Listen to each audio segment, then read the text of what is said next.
Stay safe. Stay curious. This is Nightmare Stories. Hey, welcome back today. We're diving into a topic that's very relevant and incredibly unsettling. We're talking about webcams. Those little eyes that stare at you from your computer and phone. Do you ever wonder who might be watching? Stick around for 3 true, terrifying stories that will make you think twice.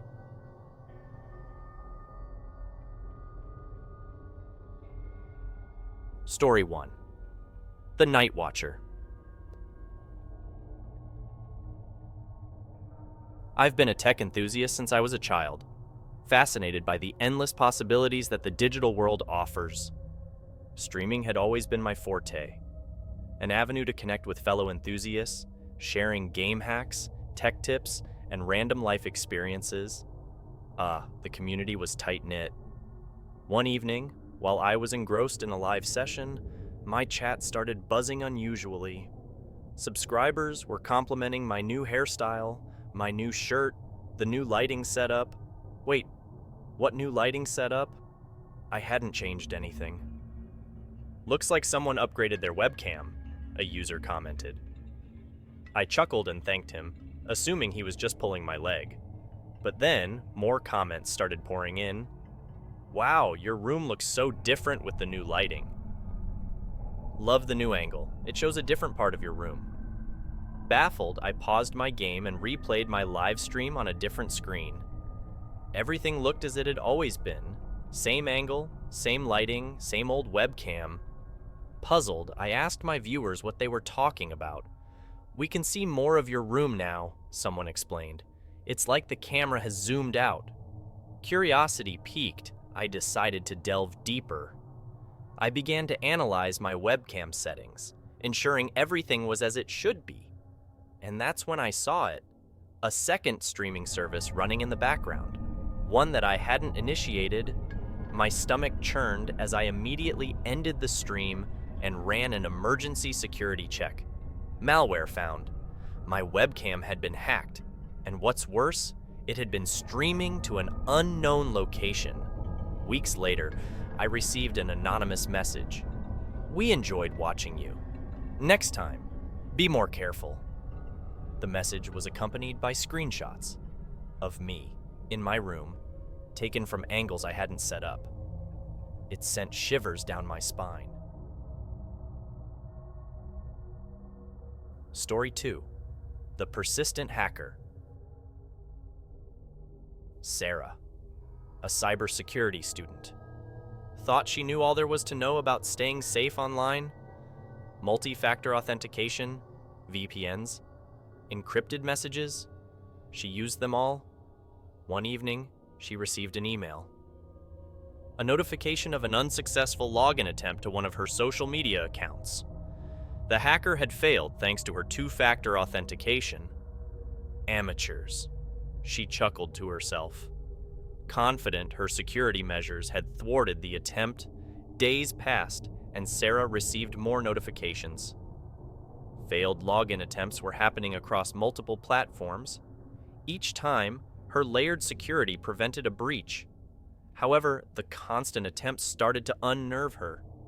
Was someone targeting her?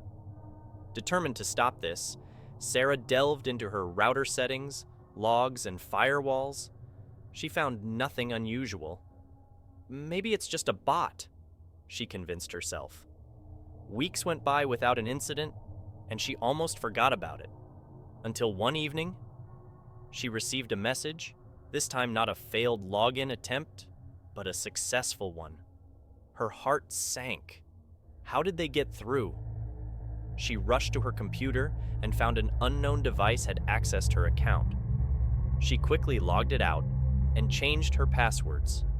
Then came the message that sent chills down her spine. You can't keep me out forever, Sarah. She realized that whoever this was had managed to bypass even her robust security measures. It was no longer a game. Someone was relentlessly trying to hack into her life. And they were getting closer. Sarah now knew she had underestimated her adversary. What lengths would they go to next? And what did they want from her? It's a question she still asks herself as she lies awake at night. Story 3. The Phantom Observer. Ever since I was a kid, I had an affinity for computers. Building them, programming them, and eventually streaming on them. I became a bit of a local sensation. My Twitch channel was a sanctuary for like-minded tech geeks. The vanity of youth. I received a message one day from a user named Phantom Observer. It was a private chat request. Nothing out of the ordinary. I usually entertained these to build a sense of community. "Hey, love the streams," the message read. "Ever thought about upgrading your webcam? I could help you out."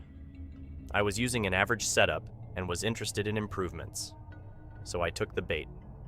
"Sure," I replied. "What did you have in mind?" The user then started listing high-end webcams, the type professionals use for cinematic streams. I was drawn in. We exchanged contact information, and I went to bed that night feeling pretty good about the exchange. 2 days later, a package arrived. It was a cutting-edge webcam, just like Phantom Observer described. I was over the moon and immediately set it up. It was crisp, clear, and provided an unparalleled streaming experience. About a week into using the new webcam, I started to notice something strange. My viewership began commenting on things that I hadn't shared on stream. Things like, "Cool new poster in your room," or "Loving the red cup on your table today." Confused, I reviewed my previous streams.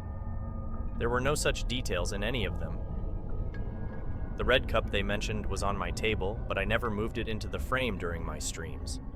I contacted Phantom Observer, but my messages went unread. Then it hit me. I scoured the internet for webcam vulnerabilities and came across an article about certain models being susceptible to remote hacking. My blood ran cold. Was I being watched? I immediately unplugged the webcam and reverted to my old setup. For the next week, I operated as if under a cloud of surveillance, constantly feeling a set of invisible eyes on me. Then, another message popped up on my screen. It was an email from an anonymous sender. "Nice try, but I'll always be watching." Attached were screenshots from my webcam, images of me at my most vulnerable moments, when I thought I was alone. I reported the incident to the police, but they had little to go on. To this day, I'm extra cautious about my digital footprint, but the violation of my privacy haunts me. I hope you found these stories eye-opening. Or should I say, webcam closing? Stay safe out there, everyone. And remember, there's a reason cybersecurity experts tape over their webcams. Take their advice and take control of your privacy. Until next time, stay vigilant.